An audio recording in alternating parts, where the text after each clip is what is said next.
I cannot, and frankly I will not, be apologetic for God.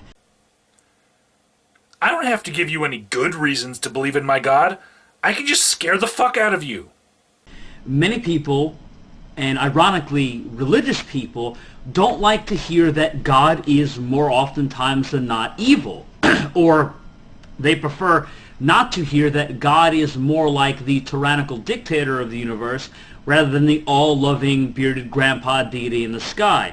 Sky Daddy! Now, he is a combination of the both.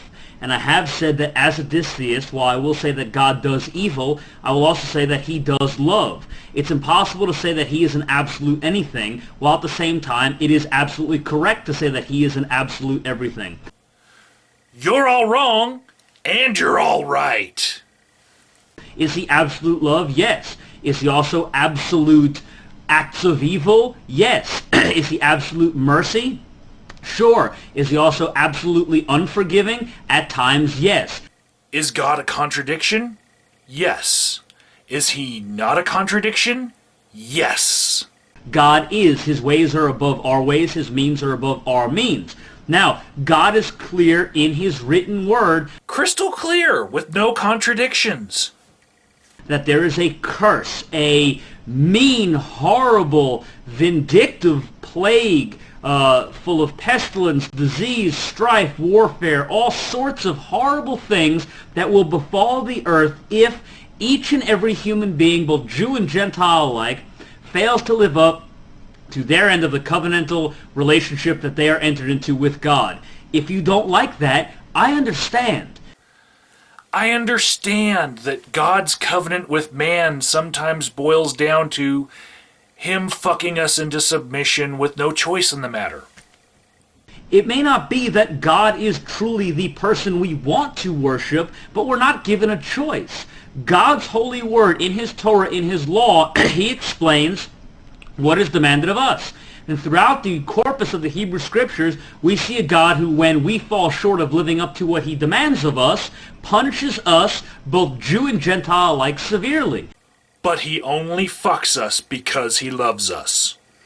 This world is turned upside down at times, and if you are a firm believer in the doctrine of God's sovereignty, you have to acknowledge that everything happens because God wills it, or on some level allows it to happen. I believe that the Hebrew Scriptures are clear, especially Torah, the highest form of revelation we have directly from God's mouth to Moses and the Jewish people, tells us that it is God's will.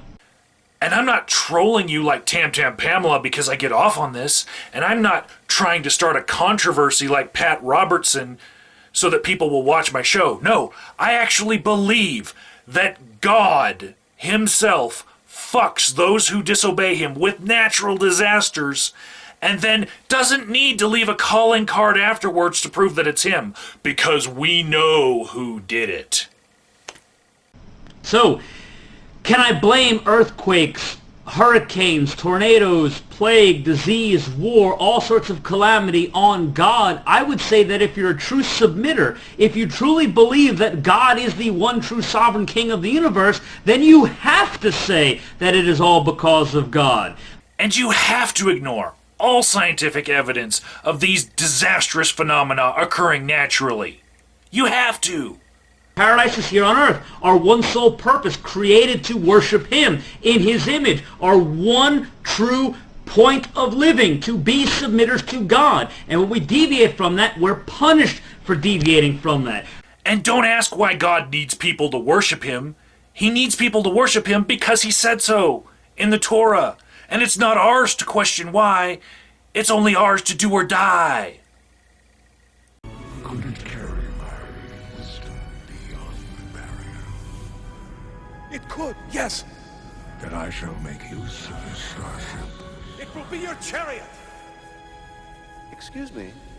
It will carry my power to every corner of creation. Excuse me, I'd just like to ask a question. What does God need with a starship? Bring the ship closer. I said, what does God need with a starship? Jim, what are you doing? I'm asking you a question. Who is this creature? Who am I? Don't you know? Aren't you God? He has his doubts. You doubt me? I seek proof. Jim, you don't ask the Almighty for his ID. Then here is the proof you see.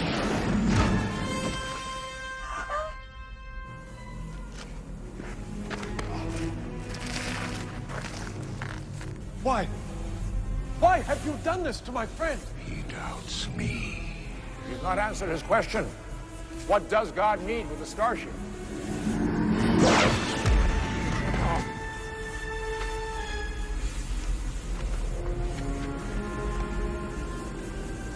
Do you doubt me?